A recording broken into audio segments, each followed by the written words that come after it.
سودے میں کہوں گا کہ 3 ارب روپے کے عوض وہ ڈاکومنٹ لکھ کے دیا، میں نے پہلے بھی اپنے ویلاگز میں کہی ہیں، جو کوئی ہم بینکس کو نہیں لکھ کے دیے، جو عام پاکستان کے اندر جو پرائیویٹ بزنسز ہیں وہ بھی اس طرح نہیں لکھ کے دیتے. اور اس میں بھی کم از کم پراپرٹی بھی جو ہے ہم اسپیسیفائی کرتے ہیں کہ یہ پراپرٹی مارگیج ہے بینک کے پاس اور یہ نہیں ہے. چنانچہ بینک اسی پراپرٹی کو ہی جو ہے چھیڑتا ہے جو مارگیج ہوتی ہے. سعودی عربیہ نے اس سلسلے میں بالکل اوپن ہینڈڈ سا لکھا ہے. انہوں نے کہا جی کہ یہ جو 3 ارب روپے ہے اس کے اوپر 4% انٹرسٹ، بہت زیادہ انٹرسٹ ہے، اتنا انٹرسٹ کہ پاکستان ہل جائے گا.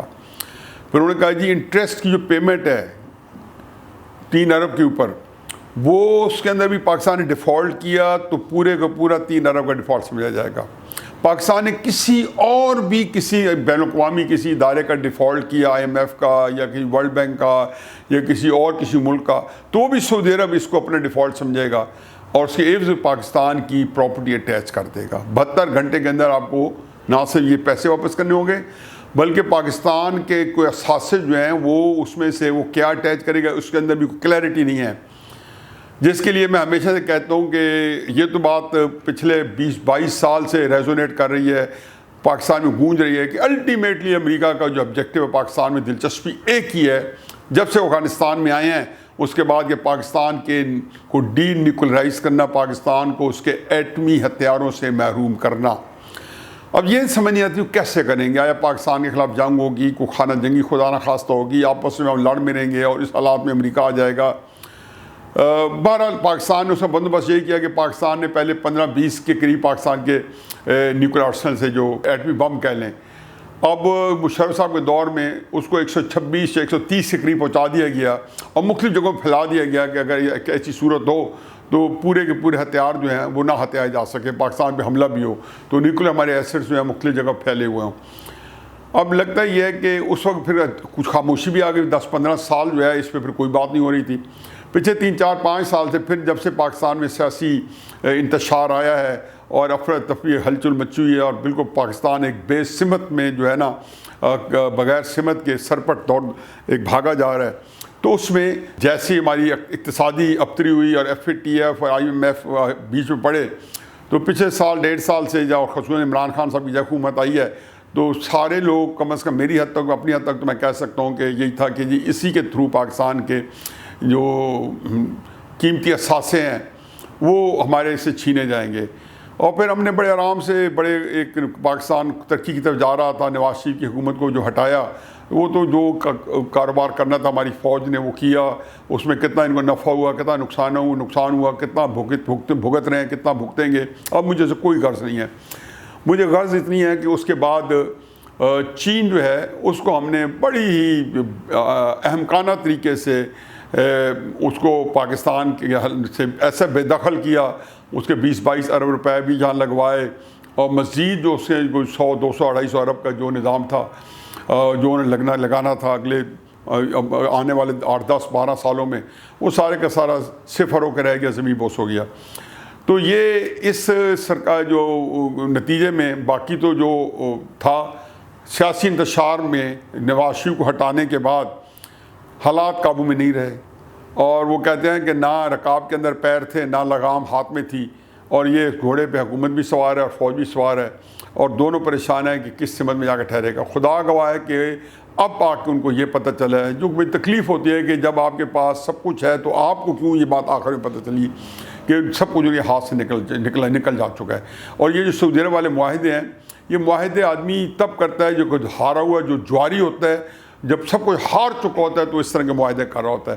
تو سعودی عرب کے معاہدے کے اندر جو شرائط ہیں اس نے یہ نہیں ہے کہ پہلی بات تو یہ سمجھ لیں کہ یہ سارا نظام IMF ہے، FATF ہے، سعودی عرب ہے، ابو دھابی ہے، یہ سارا ایک امریکہ کے نظام کے حصے ہیں سارے کے سارے. سعودی عرب نے جو پیسہ دیا ہے تو اس میں امریکہ 100% انہیں کا دے، اور پھر IMF نے کہا ہے کہ پہلے سعودی عرب سے پیسہ لیں شرائط پہ، پھر ہم آپ کا لون اپروو کریں گے، تاکہ ادھر پہلے آپ پھنس جائیں، تاکہ وہ کہا تو نہیں ہے کہ لیکوڈیٹی بہتر کریں، اسٹیٹ بینک کو ہمارے حوالے کریں. آج حالت یہ ہے کہ آپ کے جو سعودی عرب سے جو معاہدہ ہوا ہے اور جو آپ کا IMF سے معاہدہ ہو رہا ہے اور جو آپ نے اسٹیٹ بینک اس کے عوض میں جو ہے IMF کے حوالے کر دیا ہے. یہ پاکستان اپنی اقتصادی جو سوورنٹی ہے وہ کھو چکا ہے.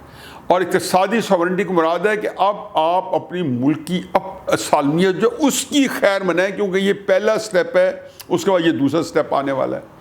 اور اس کے اندر آپ نے سعودی عرب جیسے ملک نے اس طریقے سے گندا غلیظ معاہدہ کیا ہے کہ چاروں طبق روشن ہو گئے ہیں. پاکستان کا جو بندہ تھوڑی سی بھی اقتصادیات جانتا ہے، تھوڑا سا بھی فہم رکھتا ہے، ایک عام گھر کا خرچ چلانے والا بندہ بھی ہے، ایک عام بینکنگ کرنے والا بندہ بھی ہے، وہ بالکل گوش بدندہ ہے، ششدر ہے اور ہکا بکا ہے کہ یہ ہمارے ساتھ کیا ہو گیا ہے. لیکن یہ ہوا اس لیے ہے کہ یہ وہ شوق تھا جو ہماری افواج پاکستان نے عسکری قیادت، افواج پاکستان کہنا غلط ہے، بہت زیادتی ہے، ہماری عسکری قیادت، کیونکہ یہ چند لوگ ہوتے ہیں جو فیصلے کرتے ہیں، پوری قوم اور نسلیں بھگتتی ہیں. یہ جب بھی ہوئے ہیں فیصلہ، ایوب خان نے جو فیصلہ کیا ہماری نسلوں نے بھگتا، یہ جاہیہ خان نے جو فیصلے نسلوں نے بھگتا، ضیاء الحق صاحب نے جو فیصلہ کیا نسلوں نے بھگتا، مشرف صاحب نے جو فیصلہ کیا نسلوں نے بھگتا.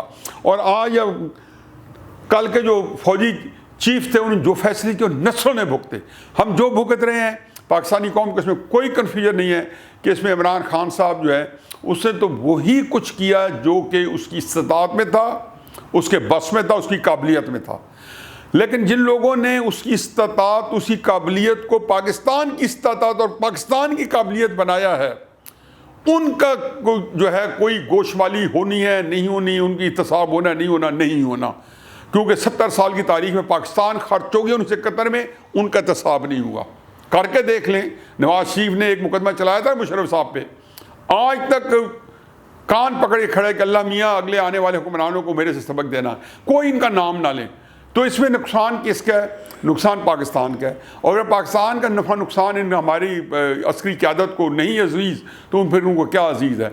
ان کو ابھی بھی یہ پریشانی اس سے زیادہ نہیں ہوگی کہ پاکستان پہ کیا ہونے والی ہے، یا اس کا ادراک نہیں ہوگا پاکستان میں کیا ہونی ہے. ان کی پریشانی یہ ہے کہ یہ سارے جو قرضے ہیں یہ پاکستان کی جو ریونیو جو اس کا 60-70% اسی ادائیگی میں جائے گا. وہ چاہتے بھی یہی ہیں IMF والے کی ادائیگی کی. وہ پہلے بھی ہم 67% 60% پہنچ گئے تھے، آج جو 13-14 سال پہلے مجھے یاد ہے کہ وہ ایک زمانے میں. اب نواز شریف صاحب کے وقت میں ہمارے قرضوں کی ادائیگی جو تھی وہ 33%، 30% پہ 35% پہ آ گئی تھی، اور ہم نے 30% 33% فوج کے اوپر لگا دیا، بلکہ 25% فوج کے اوپر لگا دیتے تھے ان کے دفاعی بجٹ پہ، اور خاصا مقدار میں ہمارے پاس بچ جاتا تھا 40% کے قریب، جو کہ ہم نے اپنی ڈیولپمنٹس میں اور تنخواہوں میں اور اس پہ لگاتے تھے. اب کیا صورتحال ہے؟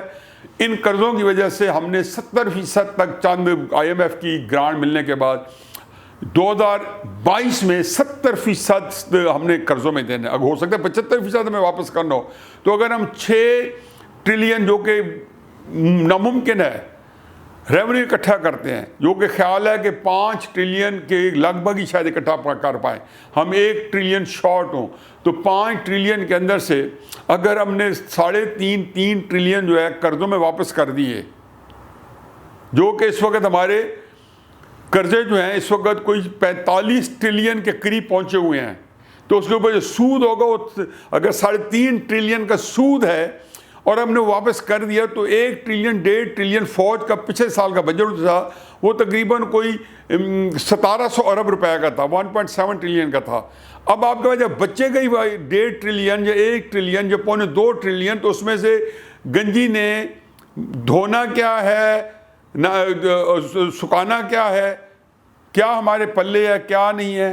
یہ پاکستانی قوم کا حال ہے. اور سعودی عرب کا قرضہ مت بھولیں کہ اس کے ڈیفالٹ میں پاکستان نے بہت کچھ کھونا ہے، اور اگلے جو معاہدے ہونے ہیں وہ اس سے زیادہ سخت ہونے ہیں، کیونکہ سعودی عرب کے ساتھ جو پیرامیٹر بن گئے ہیں، تو باقیوں کو اب دیکھ لیں. تو یہ صورتحال ہے. اب ویلاگ کرنے کے بعد آپ کا یہ خیال ہے کہ مجھے رات نیند آئے گی؟ نہیں آئے گی. مجھے لگتا ہے کہ جو لوگ کم از کم میرا ویلاگ سنجیدگی سے سنتے ہیں ان کو نیند آئے گی؟ نہیں آئے گی. اور کن کو نہیں آئے گی؟ جن کو پاکستان سے انمٹ شدت سے شدید محبت ہے، اور وہ لوگ جو خود غرضی میں اس وقت ڈوبے ہوئے ہیں اور جنہوں نے اپنی ذات کو بچانا، اپنی ذات کو وہاں پہ رکھنا ہے، ان کا کوئی مسئلہ نہیں. پاکستان تیرا اللہ ہی حافظ ہو. وما علینا الا البلاغ.